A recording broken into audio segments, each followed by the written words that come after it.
السلام علیکم ورحمۃ اللہ۔ کتابوں کے تعارف کے سلسلے میں آج میں نے جس کتاب کا انتخاب کیا ہے، یہ کتاب تو آپ اس کو پہلے ہی جانتے ہیں، یہ بہت معروف کتاب ہے اور اس کتاب کا نام ہے کلیات اقبال۔ میرے نزدیک کلیات اقبال اور اس جلد کی بڑی اہمیت ہے۔ یہ جو جلد ہے کتاب کی، یہ اس لیے کہ 1976 میں جب میں نے MBBS کیا تھا تو میرے ایک بہت پیارے بھائی، آپ سب لوگ ان کو سوشل میڈیا سے جانتے ہیں، وہ بزنس کے گرو ہیں اور فی سبیل اللہ لوگوں کو بزنس کرنا سکھاتے ہیں اور خود بہت بڑے صنعت کار ہیں، بھائی امتیاز رستگار صاحب۔ تو مجھے اچھی طرح یاد ہے کہ میں نے اپنے اسکول میں ٹاپ کیا تھا۔ یہ راولپنڈی میں رہتے تھے 6 روڈ پر اور میں اسلام آباد میں رہتا تھا۔ تو میرے لیے جو وہ تحفہ لے کے آئے تھے 10ویں جماعت میں پاس ہونے پر اور ٹاپ کرنے پر، میں نے میڈیکل میں اپنے شعبے میں ٹاپ کیا تھا، تو وہ یہ کتاب تھی، یہ جلد تھی۔ اس جلد پر آپ کو یہ مختلف نشانیاں نظر آ رہی ہیں، یہ سفید رنگ کی پٹیاں نظر آ رہی ہیں۔ یہ پٹیاں میرے والد صاحب کے ہاتھ کی لگی ہوئی ہیں، جو انہوں نے کچھ سلیکٹڈ کورس جو ہے وہ اس میں سے نکالا تھا اور جو انہوں نے مجھے پڑھایا تھا۔ مثلا میں نے رینڈم یہ کھولا ہے تو اس پہ لکھا ہے، اگر کجرو ہے انجم آسماں تیرا ہے یا میرا، مجھے فکر جہاں کیوں ہو جہاں تیرا ہے یا میرا۔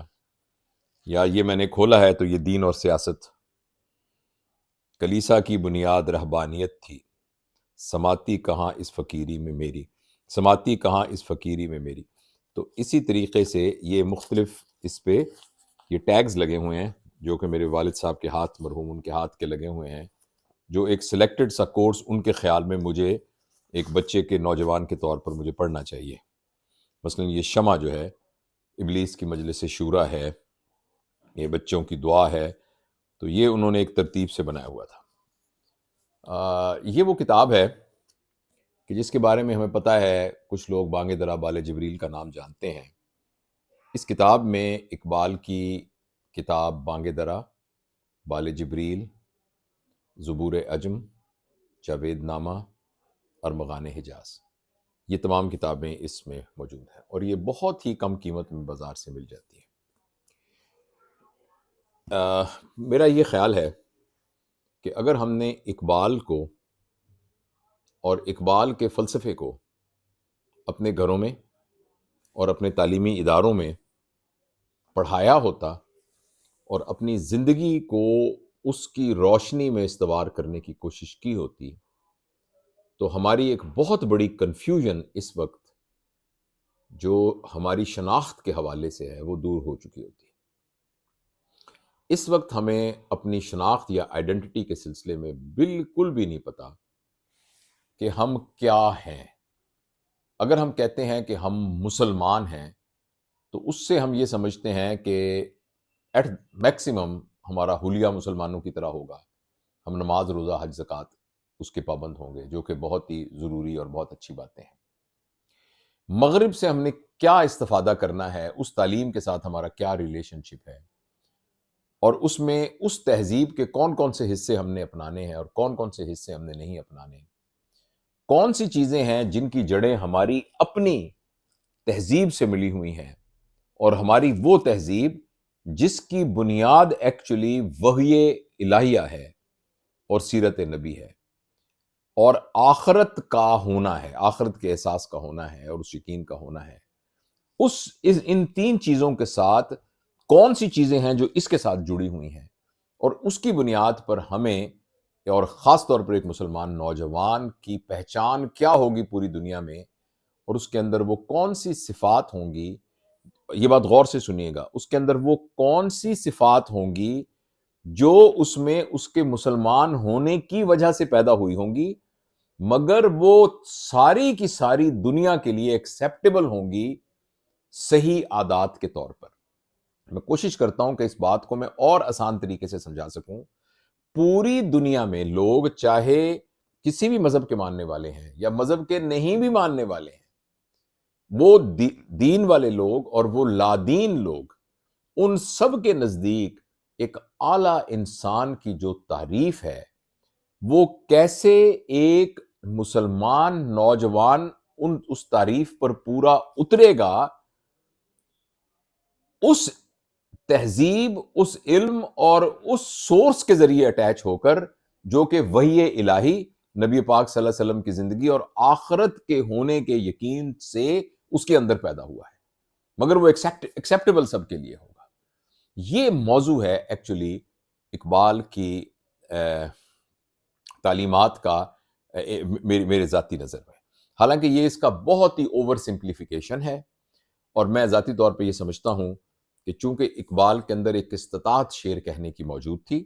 تو اس لیے انہوں نے اپنی فلسفی کو اور اپنی اس سوچ کو شعر کے قالب میں ڈھالنے کی کوشش کی ہے، لیکن اقبال شاعر سے بڑا ایک انسان تھا۔ شاعر ایک جہت ہے ایکسپریشن کی، اور جو اقبال کی نثری کتابیں ہیں، خاص طور پر ان کی کتاب reconstruction of religious thoughts in Islam, جس میں کس طریقے سے، کیونکہ مغربی تہذیب کی افادیت، مغربی تہذیب اور اس کے نتیجے میں جنم لینے والے افکار، اور اس کے نتیجے میں جو سائنس اینڈ ٹیکنالوجی میں ترقی ہو کر معاشرے کی جو ایک شکل و صورت، اس کا جو سیاسی ڈھانچہ، معاشرتی ڈھانچہ، معاشی ڈھانچہ بنا ہے، اور ایک نمونے کے طور پر انہوں نے دنیا میں ایک کامیاب نمونے کے طور پر پیش کر کے دکھا دیا ہے، آپ اس سے صرف نظر تو نہیں کر سکتے، آپ اس کو اگنور تو نہیں کر سکتے، آپ اس کو جذباتی باتوں سے اگنور تو نہیں کر سکتے، لیکن کس طریقے سے اس نظریے اور اس پریکٹیکل دنیا کے اس تجربے کو ساتھ رکھتے ہوئے اپنے آپ کو اس کا ہم آہنگ اس طریقے سے بنانا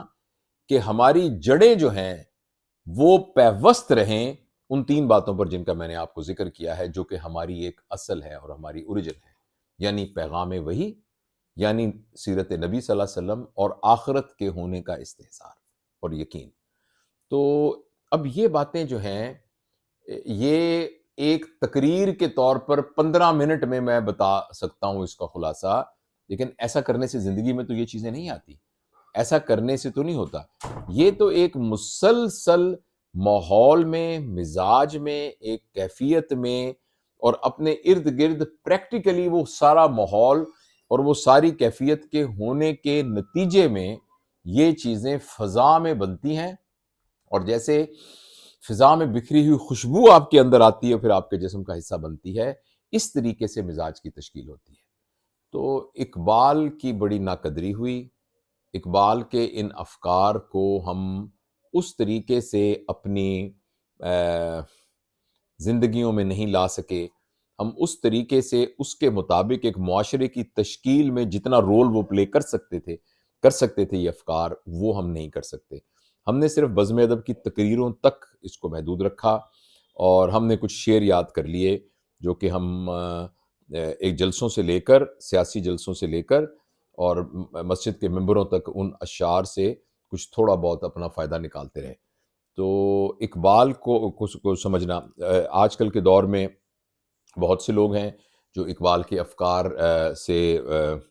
بعض اوقات تنقید کرتے ہیں۔ میں نے پچھلے دنوں ایک بہت طویل انٹرویو پرویز ہود بھائی صاحب کا سنا، جس میں انہوں نے اقبال کے افکار کے بارے میں اپنے جو تشکیک تھی اس کا ذکر کیا۔ تو ہر شخص